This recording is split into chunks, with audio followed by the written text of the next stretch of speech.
from the Ticats Audio Network. This is ongoing coverage of the 2023 Grey Cup Festival leading up to the 110th Grey Cup in Hamilton.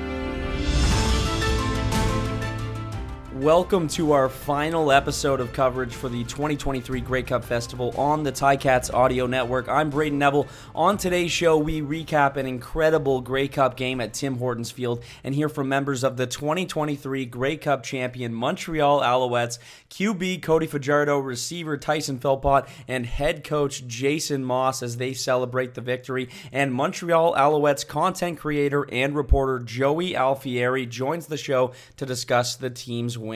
What a game at Tim Hortons Field in front of 28,808 loud fans. The place was absolutely electric. The fans were loud. The environment was next level. And speaking to people from all around the country throughout the week about the Grey Cup Festival and what the city of Hamilton, the Ticats organization, and the CFL were able to accomplish, people were absolutely over the moon about the experience. I talked to several people who had been to multiple Grey Cup festivals, and they said that this was the best they had ever been to. And I hope those of you listening got the chance to enjoy some of the festivities around the city. It was a remarkable way to cap the 2023 season. The Grey Cup game was another one for the ages, going down to the wire, and Green Day. All I can say is what a performance. They sound the exact same as their albums in person. I was fanboying watching a band I grew up loving, and the fans at Tim Hortons Field Sunday night were treated to a performance for the ages. But the game, come on, a touchdown in the dying seconds for Tyson Philpot off a dart from Cody Fajardo. All I can say is wow,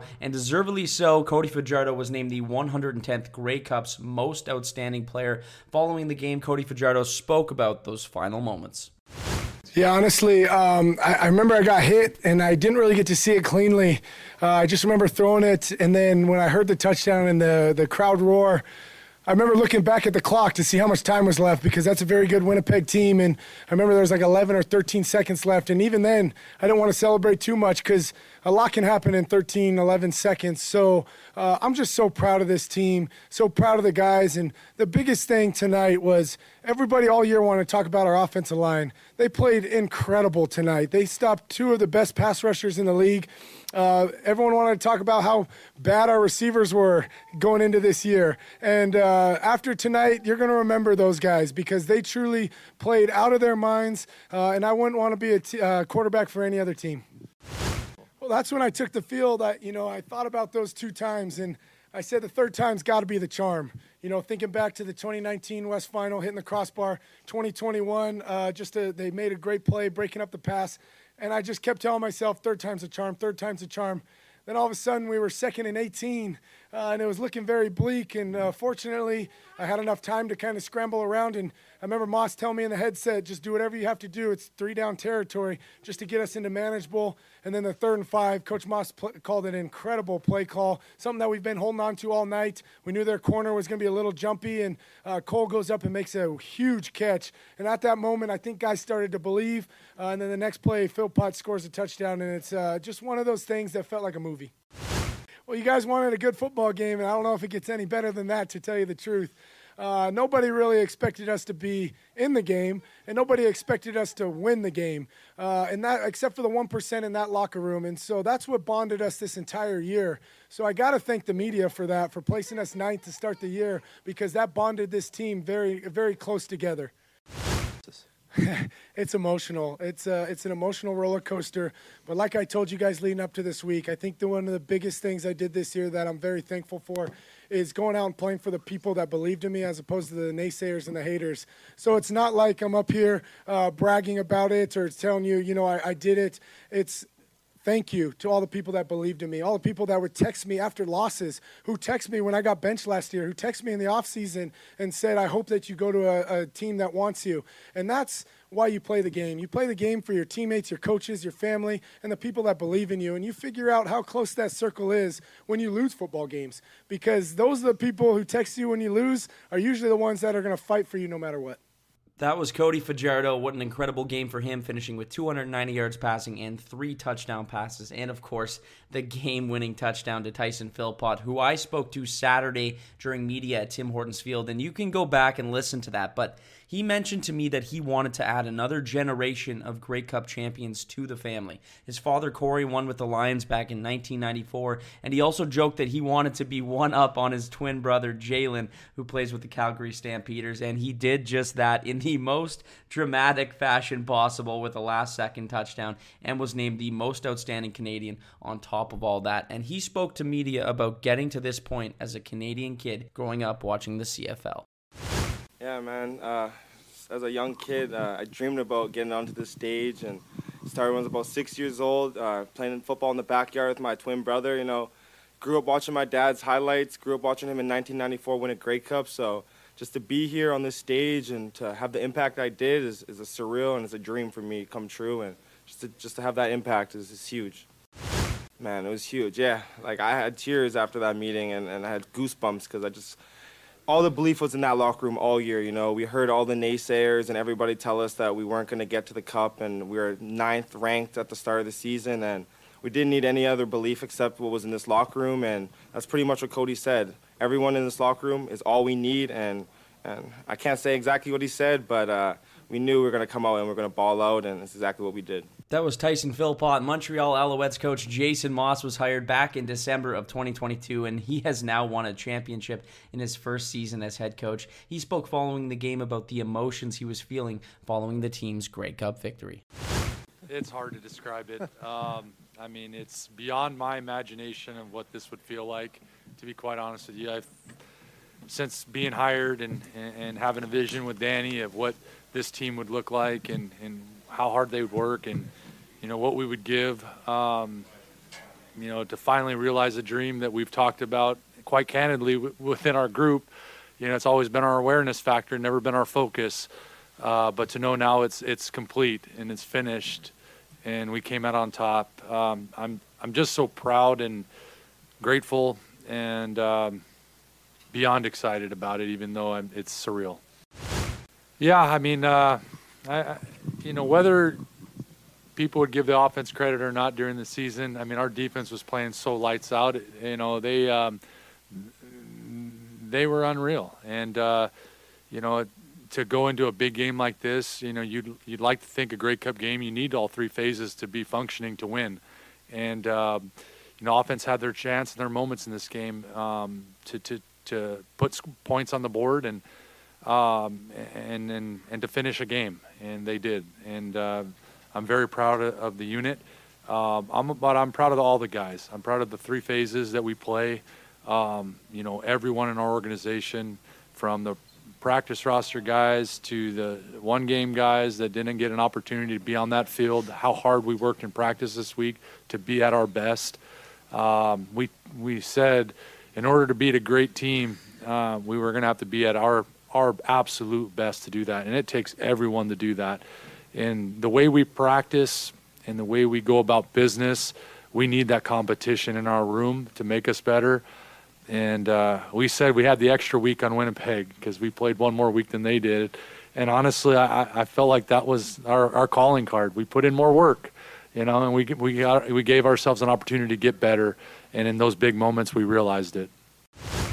Well, I mean, again, I said it before we played Toronto, let the prognosticators prognosticate, because, you know, when you look at our team and what we've done over the course of the end of the season to win 8 straight games and be one of the hottest teams going in, I mean, people that follow CFL football, I mean, it seems like over the course of time that the hottest teams usually, you should give them a chance in the playoffs, because there's something about getting hot at the end that they make things happen. And, you know, not only that, we won 11 games, and, you know, we weren't a terrible team. So to go up against anybody in the playoffs and not give ourselves a chance, I mean, again, let them prognosticate. I knew what we had in our room, but that was not something we cared about, to be quite honest with you. I know it was something that, you know, it gives you extra motivation, but we talk more about, hey, we got to work. We got to focus. Like, let's just keep competing. Let's keep being us, you know. And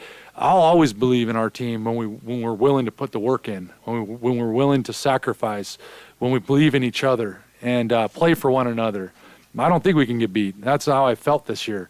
You know, the moment they don't want to work, the moment they don't want to believe in one another, well, that's how you become beatable. So I saw that in us, for a long stretch of time, and again, never questioned our work ethic, never questioned our belief. And it was awesome to see this group of guys come together and play for one another. And not only that, we talked about representing Montreal and representing Quebec and representing the 4-2-5, trying to bring that mindset back in where you play for someone other than yourself. So not just the guy next to you in the locker room, but maybe someone out in public that really wants the Alouettes to win. Obviously, we had an owner that took a chance on us, and bought the team. You want to play for him and make his investment a good one. And so I love our team for that. And now, we put that number 23 up next to those other numbers, those other 7 numbers, and I'm anxious not anxious. I'm excited to hear the stories that are going to come out of this team for years to come. Well, I mean, it's one of those memorable finishes that you see quite often in championship games where people do remember it, because of how big the stage is. Anytime you can, come back in a game and win one at the end, those are very meaningful games. I mean, if you talk to any athlete, you say if you knew the outcome, you'd prefer to play them all like that because the feeling is tremendous. And I think the excitement that it provides everybody. We have an entertaining game anyways, but it's an entertainment business. So when you're having people on the edge of their seats at the very end of a season, and you're on that winning side, I don't know that there's a more tremendous feeling. You definitely can't buy it. It's something you have to earn. And I think people appreciate it. And historical, I think it was. I mean, obviously it's going to go down as what put us over the top to win that 2023 Grey Cup and the 8th Grey Cup of our franchise, Grade 8. So it's pretty awesome. That was Jason Maas. Joining me now to talk about the Alouettes' Grey Cup victory is a guy who was there on the sideline to witness it all. Content creator and reporter for the Montreal Alouettes, Joey Alfieri. Joey, congratulations, and how are you feeling today? Oh man, it's starting to sink in just now. I mean, it was such a special moment. I've been working for the team for a couple of years. Was over at TSN and TSN Radio for a while and covered them. But been a lifelong Alouettes fan. So just, really happy that I got to live that. We had some family at Tim Hortons Field as well, for our players and our staff and everybody. I mean, there's so many people that deserve so much credit for this. I'm a really, really minuscule part of it. But just really proud to be part of it, just because of all the work that everyone else has done to get to this point as an organization. So sometimes it felt, I'm not going to lie, last winter, like this day would never come. But here we are just a few months later. And it feels sweet. It feels really, really sweet. What can you say about this year? And you mentioned it a year ago. We didn't know where the Alouettes would be at this point in time, but for everything to have happened the way it has, and the new ownership, and for this team to now win a Grey Cup, what has this whole year been like? And for you getting to experience it right there? Yeah, I mean, it's been a roller coaster, man. I mean, I think the GM Danny Machocha's, come out and said, like, there were certain days where you didn't even know if the Alouettes would field the team in 2023. That's where the organization was at. But thankfully, like with all great championship teams, steady ownership right from the very top. And then, there's a trickle down effect there. And that's exactly what Mr. Pelado has brought since jumping on board in March. And credit to Mark Waitman, the president, who's done a really great job in the front office. Credit to Danny Machocha again for building a roster. A lot of people thought that some of the players that were brought in were done, and clearly a lot of those guys ended up proving the naysayers wrong. But I'm not going to lie, there were a lot of ups and downs, and watching some key players walk in free agency, it did hurt at the time. But there were so many guys that, stepped in, guys that were new to the CFL or veterans that came from elsewhere that stepped in, did an unbelievable job. And, it all came together, and it culminated in a Grey Cup victory, the first one since 2010. So it had been a while. The city, the province, the market, it really needed it. And I'm glad that it happened. What was that atmosphere like following the game when you'd realized that the team had just won the Grey Cup? I was there at the game. I saw the celebration, but what was that like in the locker room and being around those guys? What were they feeling? Yeah, I mean, there's a lot of emotion there. Clearly, I think a couple of players made it crystal clear that nobody outside of the province believed that they would get there. Mm-hmm. I know that one of the photos that circulated around the group was the TV guide on one of the networks had. After Saturday's game, if you forward it to the Grey Cup on Sunday, Yeah. the following Sunday, they had Toronto against Winnipeg. So I know that fired up some people. The thing I do want to say, and it's really important for me to point this out, and I mentioned it on the stage at the East Social event on Saturday night, like credit and a lot of love to the city of Hamilton, who did an unbelievable job. The Tiger Cats were unbelievable hosts all week. They really made us feel at home. They did a great job, and I just want to say, the fourth quarter I always watch from field level. Yeah. And the Tiger Cats crowd, people in Ticats merch played a role in that in the cup staying in the East Division, because they got really loud. They were on the Alouettes board for hey, sure. Man, I was listening to it. I'll tell you this, man. Like, they gave the Alouettes fans a boost, and I'm not gonna say nice things just to say nice things about Tiger Cats fans, but I gotta give credit where credit is due. That is a really passionate football market, and they showed that the East Division does have a chip on their shoulder, and they rather cheer for the cup to stay out east than for it to go back out west, where they're a little more cocky about what they have out west. So no, I just wanted to say credit to the Tiger Cats and credit to their fans, because they were unbelievable all week. People stopped me in the street all week to just chat and say how they were rooting for Montreal. So really, really well done. I'm happy that Hamilton got a proper Grey Cup after the COVID one, because it's a great football market. And I like what you said is 100% true. When I was listening and watching the fans, I saw people wearing Ticats jerseys cheering for the Alouettes. I saw a little kid in a full Ticats uniform cheering for the Alouettes at the top of his lungs. So there's definitely that support there. I got to know what was going through your mind with that spectacular catch at the end of the game, moments to go in the game, and Tyson Philpot, I mean, comes up clutch. But what was the reaction like for you and the team? Yeah, well, I think, look, I mean, there was there were a lot of different emotions in that game. And, that drive, I kept that final drive. I just kept thinking to myself, like, my mind kept getting blown with each play. And I'm like, okay, my mind can't be blown any more than this. And then it was. And I mean, the offense in Montreal has been, criticized by the national media. I think it's, some of it is unwarranted. I get it. Sometimes there's been a lack of production, but that offensive performance to save your number one offensive performance of the year for the Grey Cup in the final moments of the Grey Cup is something else. And I think just everyone believes, man, like, this is a team that won 7 in a row. They took it to Toronto. They beat a tough Ticats team in a really, really close game. I feel like that was probably the Ticat game, and I'm not just kissing up to the Ticats because I'm on here, but I feel like that was the toughest game that they played, because in my mind, there's no way that Bomber game, like the game on last night, should not have been that close. There were. Anyways, I'm not going to get into calls or non-calls or whatever, but I felt like the Ticat game was probably the closest one. Like, people forget now, that was a 5-point game. That was a 5-point game in the fourth quarter.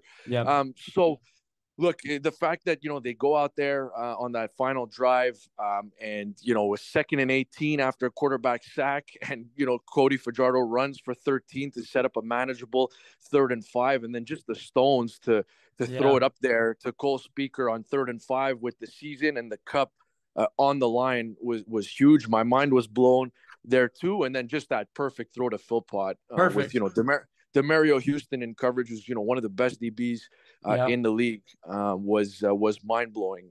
You look up at the clock. There's 13 seconds left, which felt like an eternity. It didn't feel over for a while, but just I'll never forget the reaction of everybody on the sideline there. Everyone believed to the very, very end. And like I said before, just a lot of people's hard work came together, and it ended up working out perfectly for the Owls.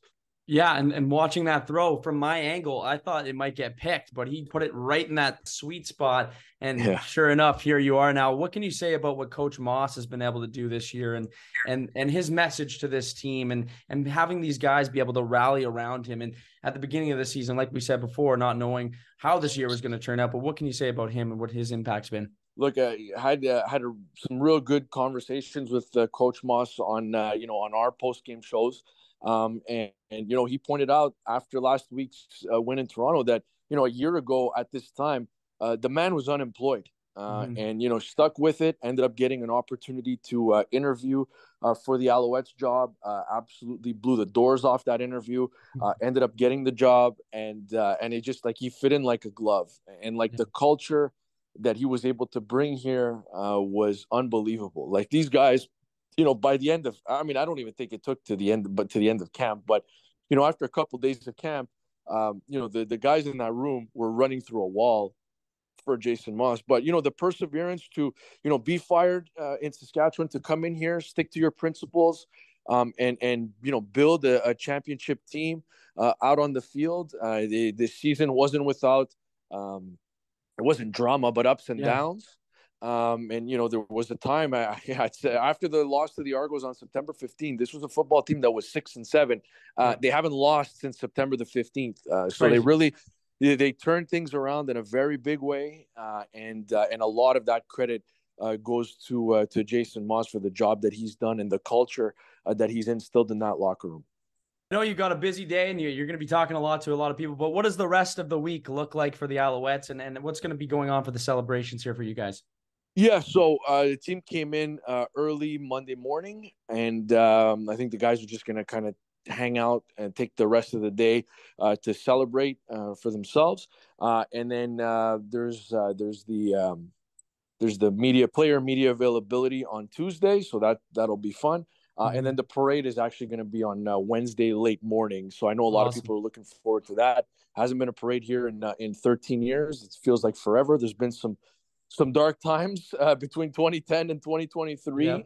But I'm excited just because, the reaction and the support that this organization has gotten here over the last few weeks from the province, from the city, and from, Canada as a whole. Hey, right before that Grey Cup game, Go Owls Go was trending, not just in Montreal, not just in Quebec, but across Canada on X.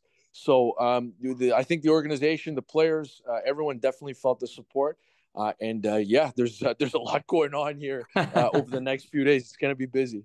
Well, Joey, I appreciate you joining me today, man. Congratulations to you and the organization. An excellent season, and it was great to see you guys enjoy that Grey Cup trophy. And we'll see you again next year, and hopefully we'll be battling it out again come playoff time, the Owls and the Ticats. So once again, thank you, Joey Alfieri, for joining me today.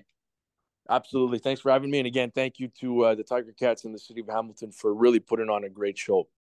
Big thanks to Joey Alfieri for joining the show, and congratulations to the Montreal Alouettes on winning this year's Grey Cup. I want to thank all of you, our listeners, for tuning into our coverage throughout the Grey Cup Festival, and we're going to continue to have lots of content on the Ticats audio network throughout the offseason, so make sure to tune in. Thanks again, and Oski Wee Wee. Thanks for listening to the Ticats audio network.